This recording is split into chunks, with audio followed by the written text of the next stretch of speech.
The galaxy had rules, and the first rule was simple. If you wanted to matter, you had to be invited. For 12,000 years, the Galactic Council had governed the stars from their shining capital on Aethera Prime, a world so ancient that even its mountains had been sculpted by alien hands long before Earth's sun had formed its first planet. And in all that time, the Council had never once doubted its own wisdom, never once questioned its own power, and never once imagined that a small blue world spinning in the unfashionable arm of the Milky Way would one day make them regret their arrogance. But that story would come later. In the year 2347, humanity discovered faster-than-light communication, quite by accident, when a young engineer in Nairobi spilled coffee on a quantum relay board and triggered a signal that bounced off something no one on Earth had ever detected before. An alien communication network that stretched across the galaxy like an invisible web, carrying the voices of hundreds of civilizations that had been talking to each other for millennia while humanity sat in silence, completely unaware. Within weeks, Earth's greatest minds had decoded enough of the alien signals to understand two things. And second, the galaxy already had a government, and it had opinions about newcomers. The Galactic Council consisted of 312 spacefaring civilizations, ranging from ancient empires that had existed for tens of thousands of years to younger races that had joined only a few centuries ago. And together they controlled trade routes, settled disputes, and decided who was allowed to expand into unclaimed star systems and who was not. Humanity filed a formal application for membership. It took the Council 4 years just to respond, and when they did, they sent a single diplomat, a tall, pale creature named Sorath Uin from the Valkyrie Dominion, one of the Council's founding races, who arrived on Earth with the kind of expression a professor might wear while visiting a kindergarten. Sorath Uin stood before the United Earth Assembly in Geneva, his 4 silver eyes scanning the gathered leaders of humanity with an interest that was polite, but never warm, and he delivered the Council's verdict in a voice as smooth as glass. "Your species is young," he said, his translator converting his words into every language on the planet simultaneously. "And the Council recognizes your enthusiasm, but membership requires a level of technological, social, and cultural maturity that your civilization has not yet achieved. You are, in the Council's estimation, a promising curiosity, but not yet ready to sit among the stars." The chamber was silent. Sorath Uin paused as if expecting shouting or tears, or perhaps some primitive display of anger, because that was what young species usually did when they were told they were not good enough. They begged, they threatened, they made desperate promises about what they could become if only given the chance. But none of that happened. Instead, a woman stood up from the center of the assembly. Chancellor Idara Ose, the elected leader of United Earth, a woman with iron-gray hair and steady, dark eyes, who had guided humanity through the chaos of first contact with a patience that her critics called stubbornness and her allies called genius. She looked at Sorath Uin, and she smiled, and it was not a bitter smile or a defeated smile, but the kind of smile a chess player wears when the game has only just begun. "We understand," she said calmly, "and we thank you for delivering this message personally. That was very kind of you, Ambassador. We will be here if you ever need us." And then she sat down. Sorath Uin blinked all 4 of his eyes at once, which among the Valkyrie was a sign of deep confusion, because in his entire career he had never delivered a rejection that was met with such calm, and for a brief, uncomfortable moment he wondered if the humans had misunderstood him. But they had not misunderstood. They had understood perfectly.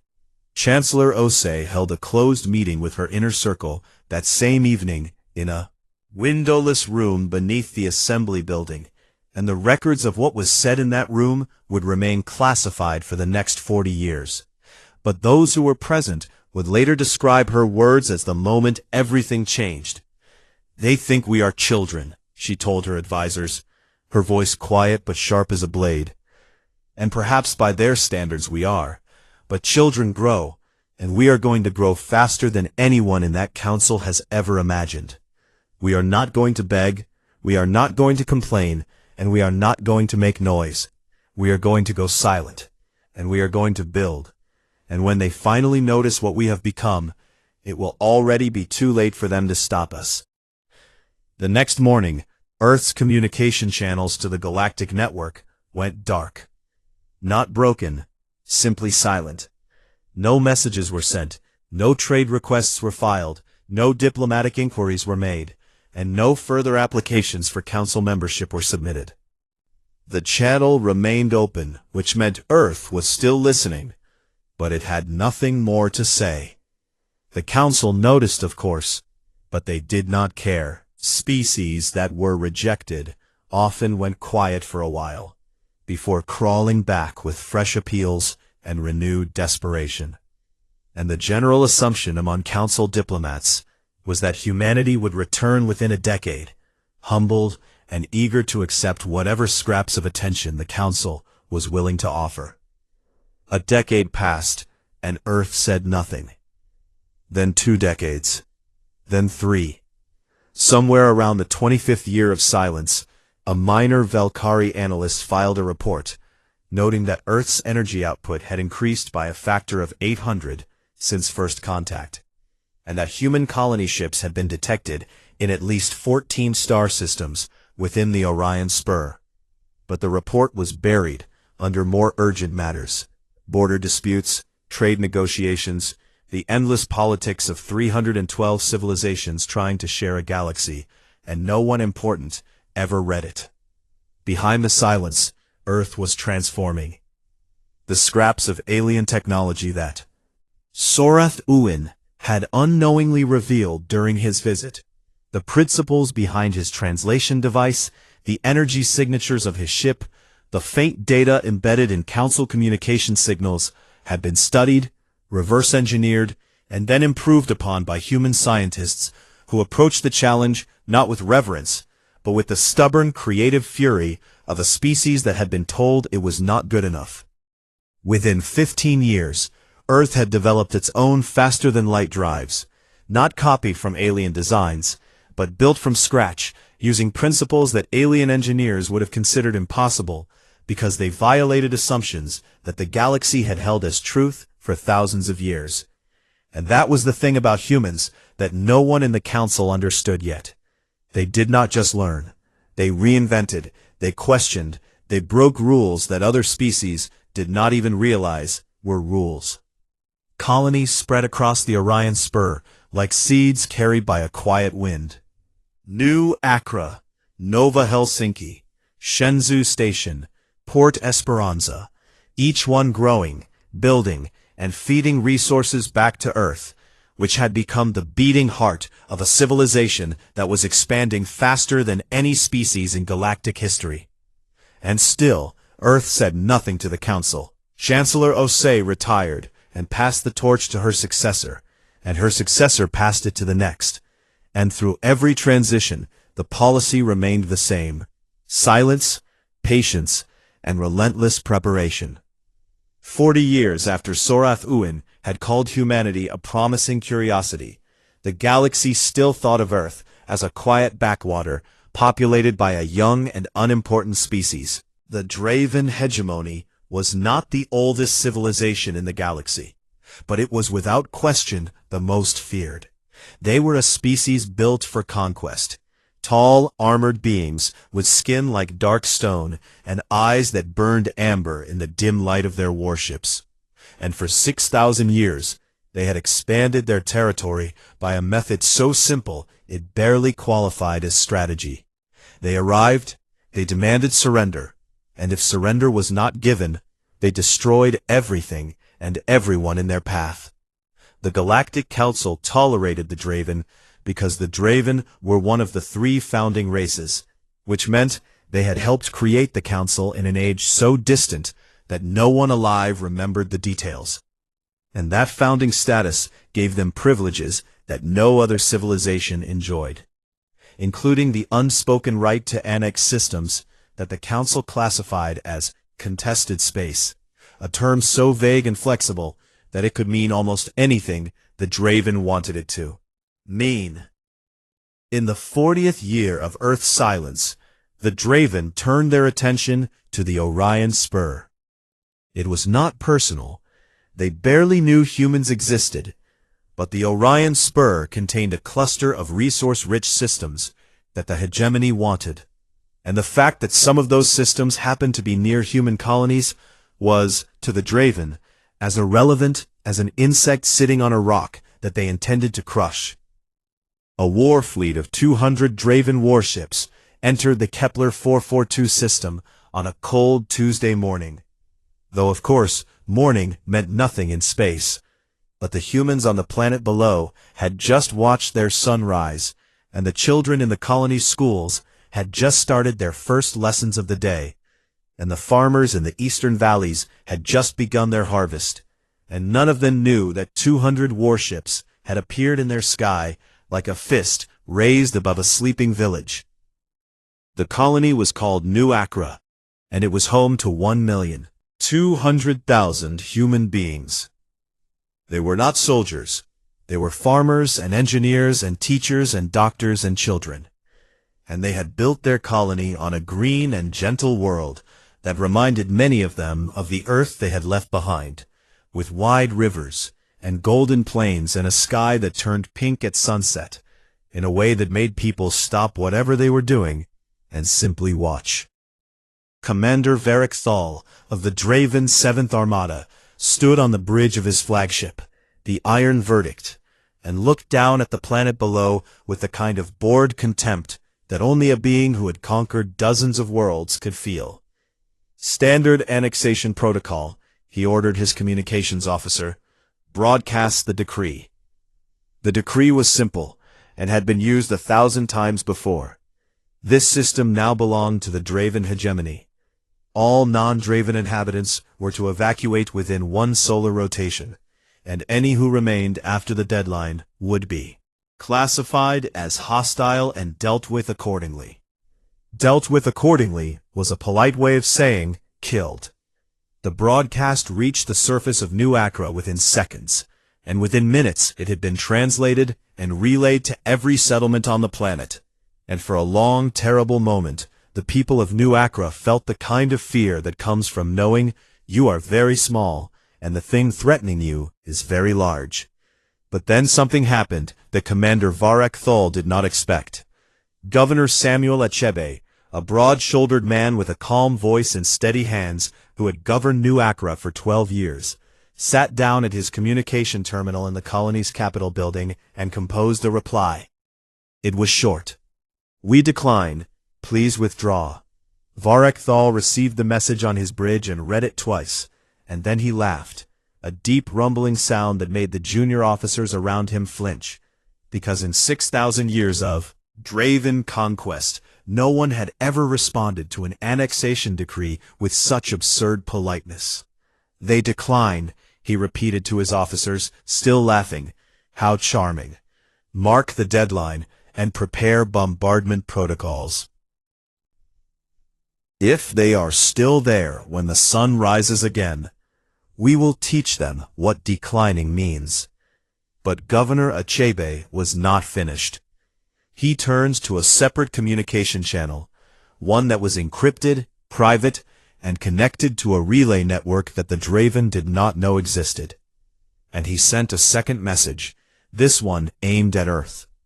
It contained a single word, crossed. 8 minutes later, at the headquarters of United Earth's government in Geneva, a communication officer received the message and felt the blood drain from her face, because she knew what that word meant. Every officer in Earth's chain of command knew what it meant, and she forwarded it immediately to the office of Chancellor Yuki Tanaka. Chancellor Tanaka was a small woman with sharp eyes and a reputation for speaking very little and meaning every word. And when she read the message, she sat still for exactly 10 seconds before calling an emergency session of the Earth Security. Council. The session lasted less than an hour. At its conclusion, Chancellor Tanaka authorized a formal communication to the Galactic Council, the first message Earth had sent in 40 years. And it was, like everything humanity had done since going silent, precise and measured and devoid of any desperation. The Draven hegemony has entered the Kepler 442 system and threatened the forced removal or destruction of a civilian human population of 1,200,000. We formally request that the Galactic Council intervene to protect these civilians in accordance with the Council's own charter on the rights of inhabited worlds. The message arrived at Aethera Prime and caused immediate confusion, because most Council diplomats had genuinely forgotten that Earth existed, and the sudden reappearance of humanity's voice, after 4 decades of silence, was disorienting in a way that none of them could quite explain. An emergency session was convened. For 6 hours, the Council debated. And during those 6 hours, the arguments followed a pattern so predictable it was almost tragic. The smaller civilizations expressed concern. The mid-tier powers suggested compromise. And the powerful races, led by the Draven representative, dismissed the matter entirely. Kepler 442 lies within contested space, the Draven ambassador declared, with a confidence that silenced the chamber. And the species known as humanity holds no recognized territorial claim under Council law. The hegemony's actions are fully within its rights as a founding race, and this Council has no authority to intervene. The vote was called. 206 civilizations voted against intervention, not because they agreed with the Draven, but because they feared them. 89 voted in favor, knowing it would not matter. 17 abstained. The ruling was delivered to Earth with diplomatic language that tried very hard to sound reasonable. The Council recognized humanity's concern, but could not intervene in matters of contested territorial space. And it encouraged all parties to seek a peaceful resolution through established channels. Chancellor Tanaka received the ruling in her office, surrounded by her senior advisors and the commanders of Earth's military. And she read it carefully from beginning to end. And when she was done, she set the document down on her desk with a gentleness that made everyone in the room more afraid than if she had slammed her fist through the table. "They told us," she said quietly, "that the lives of 1,200,000 of our people are not worth their time." No one in the room spoke. She looked up, and her eyes held something that was not anger, but something colder and more patient. The look of a woman who had spent her entire career preparing for a moment she had hoped would never come. "They crossed the line," she said. Then she turned to Admiral Kofi Mensa, the commander of Earth's most classified military division, and said the words that would change the galaxy forever. "Send the signal." Admiral Mensa nodded once and left the room. In the hours that followed, deep in the asteroid belts and hidden shipyards that orbited Earth's sun, systems that had been dormant for years came alive. Reactors ignited, weapons charged, navigation computers calculated jump coordinates, and crews who had trained in secret for decades reported to their stations with the quiet efficiency of people who had always known this day would come. Lights that had been dark for 40 years flickered on, one by one by one. And somewhere in the vast emptiness of space, 12 enormous shapes began to move toward the stars. On New Acra, the sun was setting, and the people looked up at the sky and waited, because they had been told to hold on. Help was coming. Commander Varric Thal was eating his evening meal when the alarms began. He set down his food with the slow, deliberate calm of a man who had heard alarms 1,000 times before, and had never once been given a reason to hurry. And he walked to the bridge of the Iron Verdict, where his officers were already scrambling over their sensor consoles, with expressions that he did not like at all. "Report," he said. "Multiple contacts emerging from faster-than-light transit," the sensor officer replied, and there was something wrong with his voice, a tightness that Varric Thal had never heard before. Bearing 270, distance 400,000 kilometers, and closing. How many? 12, Commander. Varric Thal almost smiled, because 12 ships against 200 was not a battle. It was a joke, and he was about to say so when the sensor officer added the detail that changed everything. Commander, each contact is approximately 9 kilometers in length. The bridge went silent. 9 kilometers. That was larger than anything the Draven had ever built. Larger than anything anyone in the Galactic Council had ever built. And these 12 impossible shapes were moving through space with a speed and precision that the sensor systems could barely track. Identify them, Varric Thal ordered, and for the first time in his long career, his voice was not entirely steady. No match in any database, Commander. Hull composition unknown. Energy signatures unknown. Weapon profiles unknown. They are not in any council registry. Because they had never been registered, because they had been built in secret, by a species that the galaxy had forgotten, in shipyards hidden among asteroids where no one had thought to look, by engineers who had spent 40 years perfecting something the universe had never seen. The human fleet had arrived. Admiral Kofi Mensa stood on the command deck of the Uhuru, the flagship of Earth's first solar fleet, and looked through the forward display at the cluster of Draven warships orbiting above New Accra like a swarm of dark insects. He was a tall man with a shaved head and calm brown eyes, and he had served in Earth's military for 32 years. Most of them spent in a division so classified that his own family did not know what he did. And he had trained for this moment for so long that now that it had arrived, he felt not excitement or fear, but a deep, steady readiness, like a river that had been held behind a dam and was finally being allowed to flow. "Open a channel to the Draven flagship," he said. "Channel open, Admiral." Mensa spoke clearly and without emotion. "This is Admiral Kofi Mensa of the Terran First Solar Fleet. You have threatened a civilian population under Earth's protection. You have one chance to power down your weapons and leave this system. This is your only warning." On the bridge of the Iron Verdict, Varric Thal listened to the human's words and felt something he had not felt in decades: uncertainty. But he was Draven, and the Draven did not retreat. Not from 12 ships, not from 12,000, not from anything. "Human," he replied, his voice heavy with authority that he no longer entirely felt. "You are outnumbered, and you are nothing. Withdraw or be destroyed." Admiral Mensa closed the channel and turned to his weapons officer. "They have made their choice," he said quietly. "All ships, engage."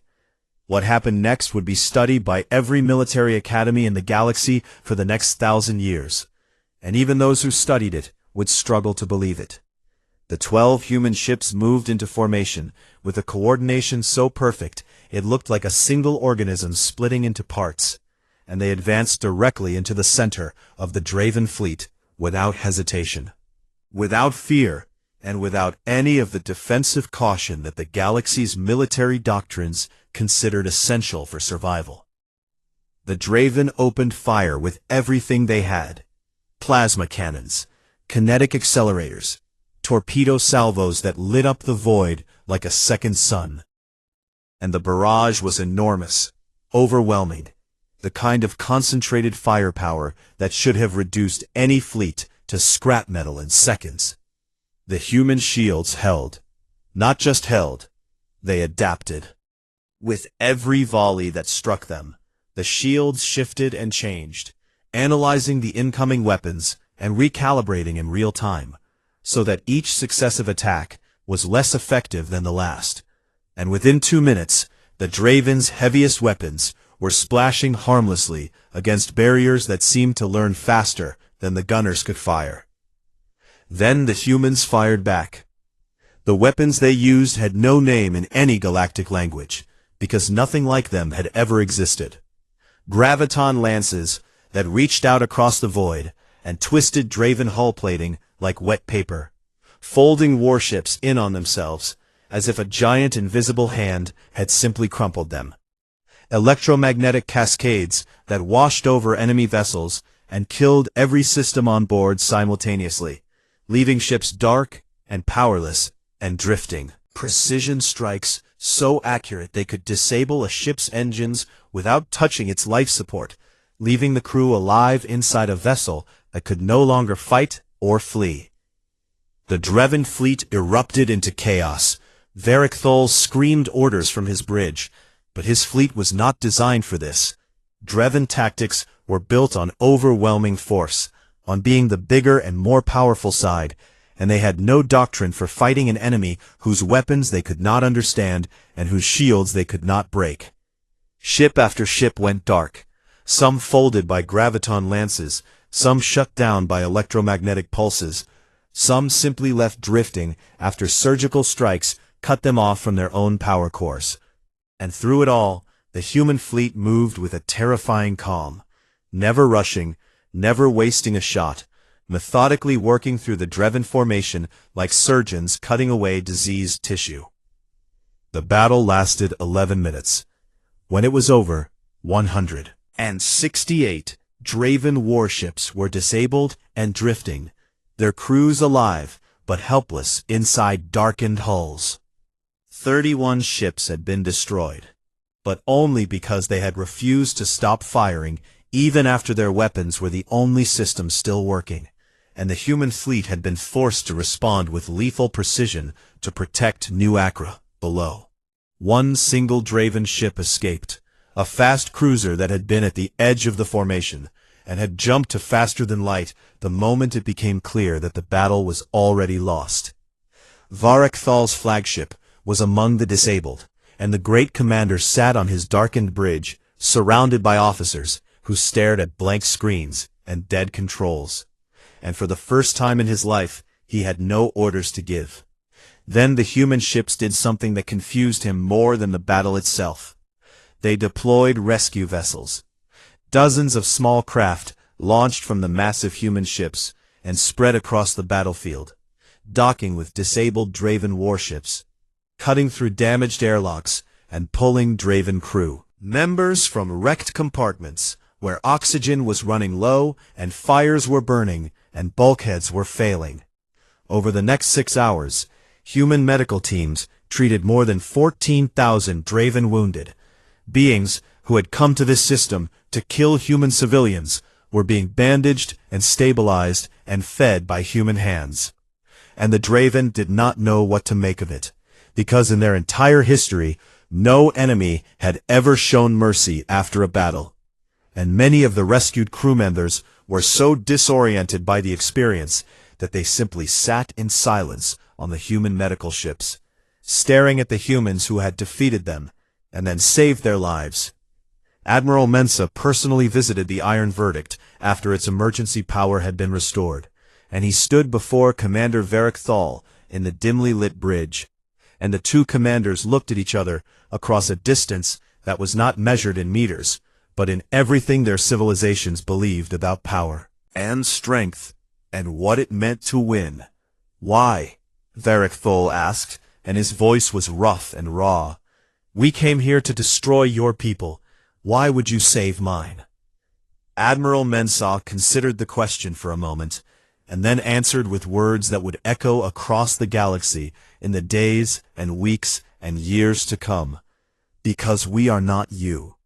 He said it without pride and without contempt, just a simple statement of fact. And then he turned and walked back to his shuttle, leaving Varric Thol sitting in his broken ship with a wound in his understanding of the universe that no Dreven doctor could heal.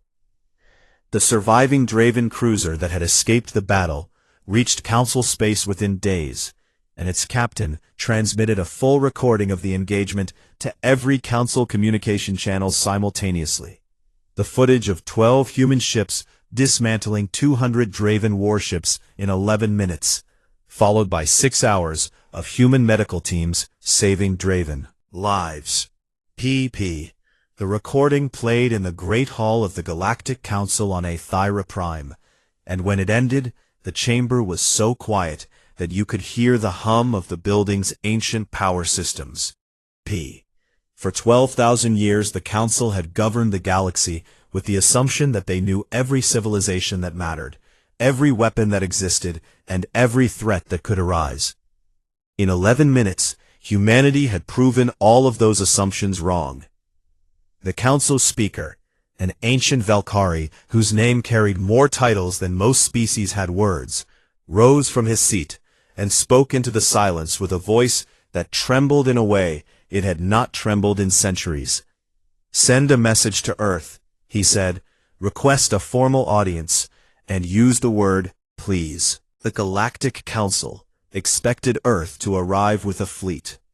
Every civilization in the galaxy would have done the same, after a military victory of that magnitude, after humiliating one of the three most powerful species in known space. Any rational government would have sent warships to reinforce their position, to remind the Council that the power they had displayed at Kepler 442 was not an accident and not a bluff. Earth sent one ship. It was a diplomatic vessel, sleek, unarmed, and painted in the white and blue of the United Earth government. And it arrived at Aethira Prime without escort, without fighter wings, without even a standard defensive screen. And it docked at the Council's orbital station as calmly as a ferry pulling into port. The Council's intelligence analysts could not decide if this was arrogance or madness, and they spent 3 hours debating the question before concluding that it was probably both.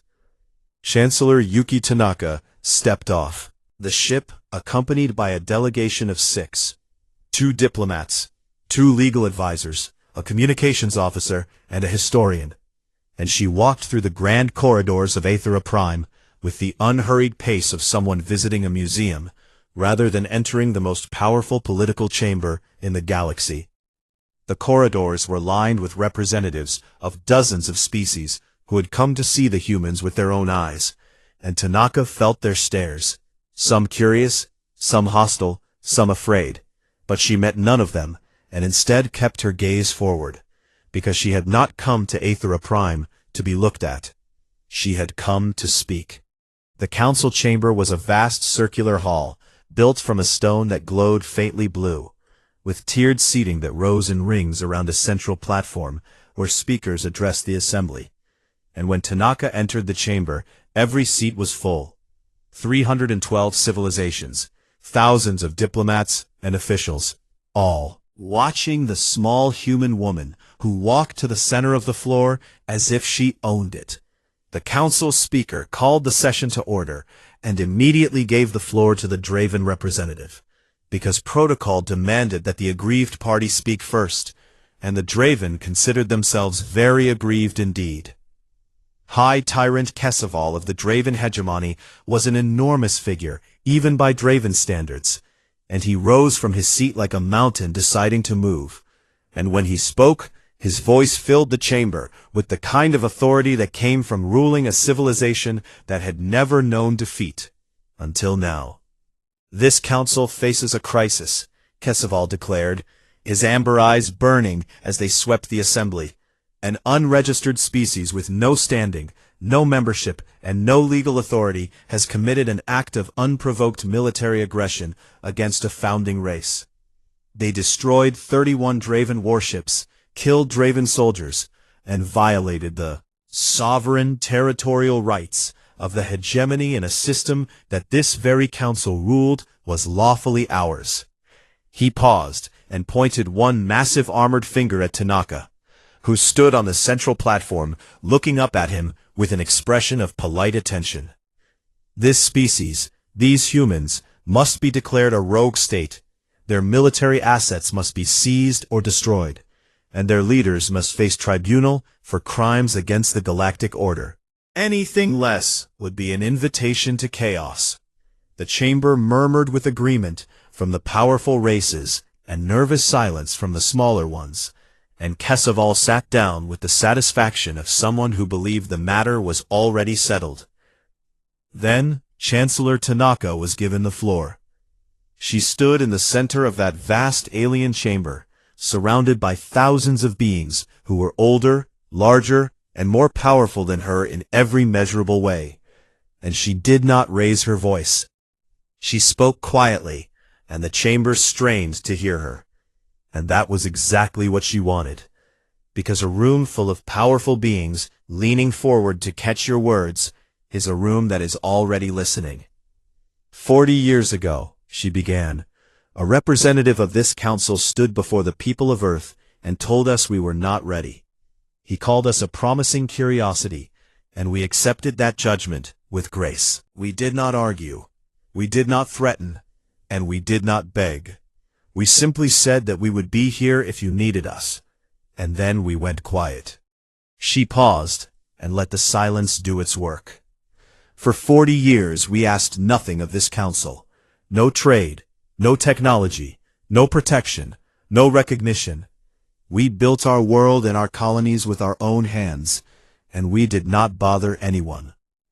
Then the Draven hegemony entered a system where 1,200,000 human civilians, farmers, teachers, children were living in peace, and they gave those people one day to abandon their homes, or die. And when we came to this council and asked for help, asked you to enforce your own charter, asked you to protect innocent lives, you told us that our people's lives were not worth your time. She looked directly at the council speaker. You did not cross a political line, speaker. You crossed a moral one. You told a species of 8 billion people that the lives of their children did not merit a single vote in this chamber. The chamber was absolutely still. Tanaka reached into her coat and produced a small data device, and she placed it on the podium before her, and its display projected into the air above her head. Documents, dates, records, evidence. But we are not the first, she continued, and that is what makes this worse. In the last 100 years, this council has looked away while member states annexed or destroyed 17 inhabited worlds belonging to species too small or too weak to defend themselves. The names appeared in the air, civilizations that most council members had never heard of, or had heard of once and then conveniently forgotten. The Ilhari of Sector 9, population 400 million, annexed by the Draven 42 years ago, and reduced to a labor colony. The Sevrai of the Outer Belt, population 60 million, displaced by the Kez ascendancy and scattered across 3 systems, where most of them starved. The Four-Eye Collective, a peaceful civilization of artists and scholars who committed the unforgivable crime of existing on a mineral-rich world, erased entirely by Draven mining operations 20 years ago. The list went on, and with every name Tanaka spoke, the chamber grew heavier. Because these were not accusations that could be denied. They were facts, documented in the council's own records, buried under layers of procedural language and diplomatic euphemism, but undeniably real. This council was built to protect civilizations, Tanaka said, but somewhere in 12,000 years you forgot that purpose, and you became something else. You became a system that protects the powerful from the consequences of what they do to the weak. Keseval rose from his seat with a snarl. You dare lecture us. You, a species that has existed for the blink of an eye. You know nothing of the burdens of governance, nothing of the sacrifices required to maintain order across a galaxy. Tanaka looked at him calmly. I did not come here to lecture you, she said, and I did not come here to ask your permission.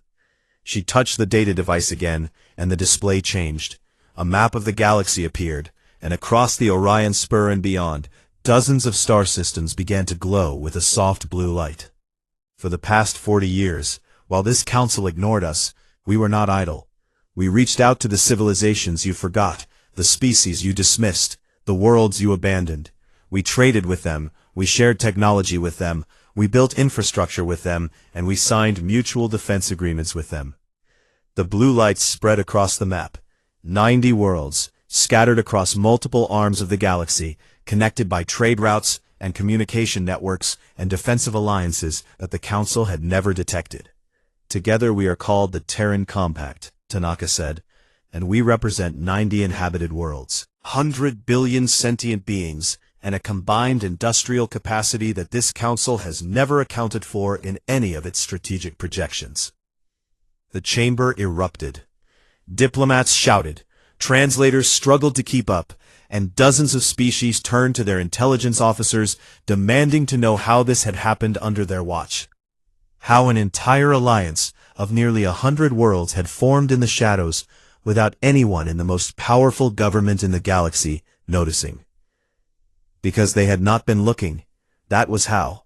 They had not been looking at the small species, the forgotten worlds, the civilizations they had deemed too insignificant to monitor.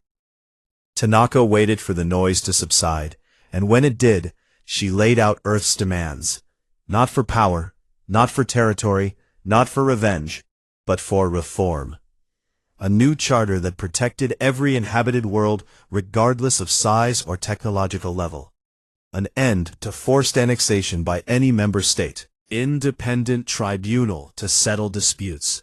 And a seat in the council for every species. Not just the ones wealthy enough, or powerful enough, or old enough to meet the council's arbitrary standards of maturity. Keseval listened with growing fury, and when Tanaka finished, he stood one final time, his massive frame trembling with rage. The hegemony rejects every word of this, he declared, and if this council lacks the courage to discipline these humans, then the hegemony will do it alone. I declare a state of war against Earth and every world that stands with it. Let the galaxy see what happens to those who challenge the natural order. He stormed from the chamber, and his delegation followed, and the doors sealed behind them with a sound that echoed through the vast hall, like the closing of a book that could never be opened again. Tanaka stood alone on the central platform and watched them go. She did not flinch, she did not call after them, and she did not look afraid, because she had known this would happen. She had known it from the moment she had boarded her ship on Earth, known it from the moment the Council had refused to protect New Acra, known it perhaps from the very first day she had taken office and read the classified files that described exactly what Earth had been building in the dark. We did not want this war, she said, but we will not run from it. And when it is over, and it will be over, the galaxy will have the choice it should have had from the beginning. A future where every voice matters, or a past where only the powerful speak. She stepped down from the platform and walked out of the chamber with the same unhurried pace with which she had entered. And behind her, the galaxy held its breath, because the largest war in 3,000 years had just been declared, and at the center of it stood a species that 40 years ago had been called a promising curiosity. The war began the way all wars begin, with the belief on both sides that it would be over quickly. High Tyrant Keseval rallied not just the Draven hegemony, but two other militant council races, the Keth Ascendancy and the Vorathi Imperium, who saw the rise of the Terran Compact as a threat to the galactic order that had kept them wealthy and powerful for centuries. And together they assembled a combined armada of over 3,000 warships, the largest military force the galaxy had seen in 3,000 years. Against this, the Terran Compact had roughly 600 ships, 12 of Earth's massive capital vessels, and the rest a patchwork fleet contributed by the Compact's member worlds. Smaller ships crewed by species that had never fought a war on this scale, but who had signed their names to the Alliance, because Earth had been the first civilization in their history to treat them as equals. The numbers were not in humanity's favor. Draven were about to learn were not everything. The first phase of the war went exactly as Keseval had planned. His forces swept through the outer systems of the Compact, capturing colony worlds and resource stations with overwhelming force. And within 6 weeks, the hegemony's war map showed a wave of red expanding across the Orion Spur like a stain spreading through clean water. But capturing a system and holding it were two very different things, And this was the lesson that the Draven had never needed to learn before, because no species they had ever conquered had continued fighting after defeat. Humans did not stop fighting. On every world the Draven occupied, resistance cells sprang up within days, organized not by military commanders broadcasting from distant headquarters, but by local leaders, teachers, engineers, ordinary people who refused to accept that surrender was the only option. They sabotaged supply lines, disrupted communication networks, ambushed patrols in terrain they knew better than any invader ever could. And they did it with a creativity and stubbornness that drove Draven occupation commanders to the edge of madness. The Draven had no doctrine for this, because their entire military philosophy was built on the assumption that once you broke a species' fleet, you broke their will. And the idea that a civilization could lose battles and keep fighting, could lose territory and keep resisting, was so alien to them that their strategists literally did not have a word for it. The humans had a word for it. They called it defiance. And while the Draven bled themselves dry trying to hold worlds that refused to be held, Admiral Kofi Mensa was executing the second phase of Earth's strategy, a strategy so patient and so layered that it had been designed not to win the war in weeks, but to win it in months, something that the Draven did not. Wars are not won by the side that strikes hardest, but by the side that endures longest. Mensa had pulled Earth's capital ships back from the front lines, allowing the Draven to overextend themselves across dozens of systems, stretching their supply chains thinner and thinner until the great armada that had looked so terrifying on paper was scattered across half the Orion Spur, like a giant whose limbs had been pulled in too many directions. Then he struck. The Battle of the Pale Reach became the turning point of the war, and it was a masterpiece of tactical patience that military historians would study for generations. Mensa had identified a region of space where three major Draven supply routes converged near a dense gravity well, a collapsed star whose gravitational field disrupted faster than light travel, and forced ships to navigate through a narrow corridor of stable space. He positioned his fleet on the far side of the gravity well, and sent a small decoy force to harass the Draven's forward positions, making it look like a desperate counterattack by a weakening enemy. Keseval took the bait. He ordered 3 full armadas, nearly 1,000 ships, to converge on the Pale Reach and crush what he believed was the last serious human resistance. The 3 fleets entered the corridor one after another, packed tightly together in the narrow channel of navigable space. And by the time the lead ships realized what was happening, it was already too late. Mensa's fleet emerged from behind the gravity well on both flanks simultaneously, and the Draven found themselves trapped in a killing ground where their numerical advantage meant nothing because they could not maneuver, could not spread out, and could not retreat without colliding with the ships behind them. The battle lasted 4 hours, and when it was over, the Draven had lost over 600 warships, disabled, destroyed, or captured, and the offensive spine of the hegemony's war effort was broken. But it was not the battles that ultimately ended the war. It was something far more powerful and far more human.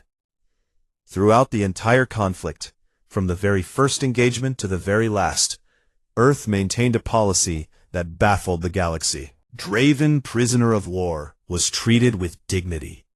They were fed the same food that human soldiers ate. They were given medical care by human doctors who treated their wounds with the same urgency they would treat their own people's wounds. They were housed in clean facilities where they were allowed to communicate with their families. And when prisoner exchanges were arranged, they were returned healthy and whole. And then Earth did something even stranger. It released prisoners without exchanges, sending them home freely, asking nothing in return. Thousands of Draven soldiers returned to the hegemony, carrying stories that contradicted everything they had been told about humanity.